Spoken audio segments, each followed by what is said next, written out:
Hello, all you beautiful Pisceans out there. This is Maxine Taylor, and I have your June horoscope in front of me. I can't wait to share it with you. It's just, well, I'll let you see for yourself. Let's talk first about Mars. Mars is the planet of action and energy. Wherever it falls, that's the area of life where you throw yourself into it. That's what comes first to you. You'll fight with it, you'll fight for it. And it's in your first house. So that makes you very me, me, me. And there's a time for all of us to be me, me, me, to come into our own, to put ourselves first. And we say then, it's my turn. Yay, it is. Absolutely. It's been. And this is really cool. So you're going to be putting yourself first. You may be arguing with yourself or fighting with yourself on some level. You know what I'm talking about. But you're going to put yourself first. And this means you can take care of your body. You can lose weight. You can exercise. You'll probably find that you have a lot of energy. This is fabulous. Then on the 27th of the month, Mars moves into your second house of money. Oh, baby. This is terrific because you're going to throw yourself into your money, and whatever you throw yourself into increases. And so you should find that your money increases. I'm just saying. Terrific. Terrific. You rock, Pisces. Okay, now let's look at the sun, the yellow planet. That's the center of our life, wherever the sun is. The sun is the giver of life. It's in your fourth house of home and family. And so you'll probably want to spend more time at home, maybe with family members, or maybe just in front of the TV with a remote in your hand. The center of your life becomes your own security needs. Go for it. Are you buying a house? Are you selling a house? Are you renovating a house? Everything that deals with home and family and real estate, there's a light shining on it, which is terrific. Now, Venus, the pink planet, is one of the good guys of the zodiac. It's the lesser benefic. It brings love. It can bring money. It brings happiness. It's in your fourth house. It brings beauty. So I'm seeing you redecorating or renovating. The problem is it's retrograde. So it's not really delivering the way we'd like it to until after it goes direct on the 25th. Then it stays in the shadow of the retrograde till the end of July. So it's a while. Things may take a while to get back to, the blessings that Venus brings, but Venus will deliver. You should see it after the 25th, and then the closer we get to the 28th of July, you'll see it. Now on the 20th of June, the sun goes into the fifth house, your fifth house of fun and games. Oh, wow. It's time to party. The fifth house also deals with your children, if you have any. And they become the center of your life, which is good because they are the center of their own lives. Seriously. And so you've got fun going on. You've got time with your kids going on.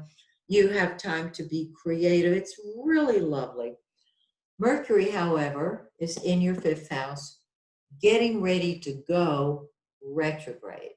So if you have kids, you may find that their plans change, or they're confused, or you're confused about them. Mercury is what we think about and talk about. Venus is what we love. So we've got both Mercury and Venus either in the shadow or retrograde all during June and July. Now, there's 1 week in June when both Mercury and Venus are both retrograde, and that's the tag team that I talked about in earlier videos. When you've got two planets like Mercury and Venus that move quickly, and they are retrograde, it's a double whammy. Everybody around the world will experience this. So it's not just you. I don't want you to feel, that it's just you. The thing is that it's real hurry up and wait. It's real confusing, depending on where these planets are in your birth chart. And of course, our leadership is going to feel this as well. So there's a lot of confusion, confused messages, not sure who to believe. Believe your source. Listen to spirit. That's who you listen to. That's what you listen to. Okay.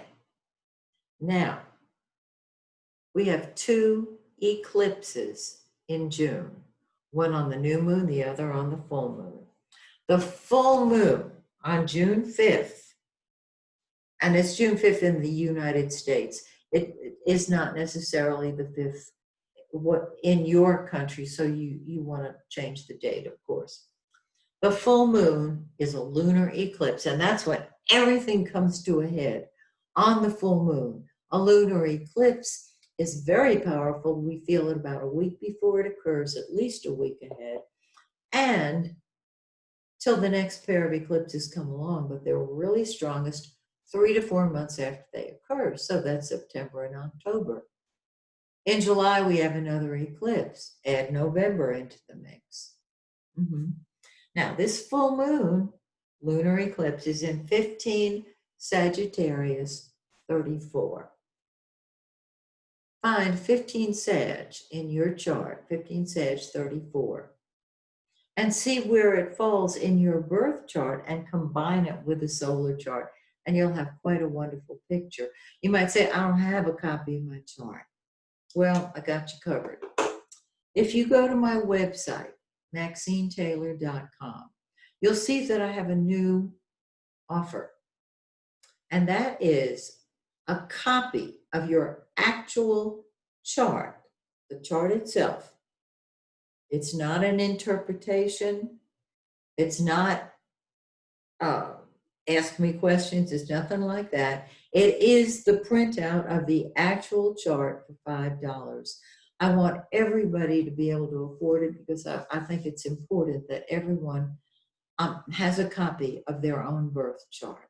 So, 15 Sag, 34. It falls in your 10th house of career, leadership, fame, recognition. Go for it, Pisces. Be the leader. Then 2 weeks later, we have a new moon. And that is when the energy starts flowing again. The new moon is June 21st in 0 Cancer 21 in your 5th house. That's the eclipse. Fun and games rekindled. Children rekindled. All kinds of enjoyment rekindled. So the eclipses for you in your solar chart are career and fun. How about them apples? I think it's terrific.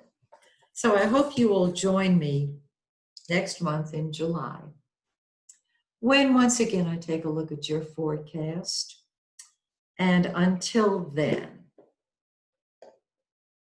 may the stars shine brightly on you and yours. Peace out.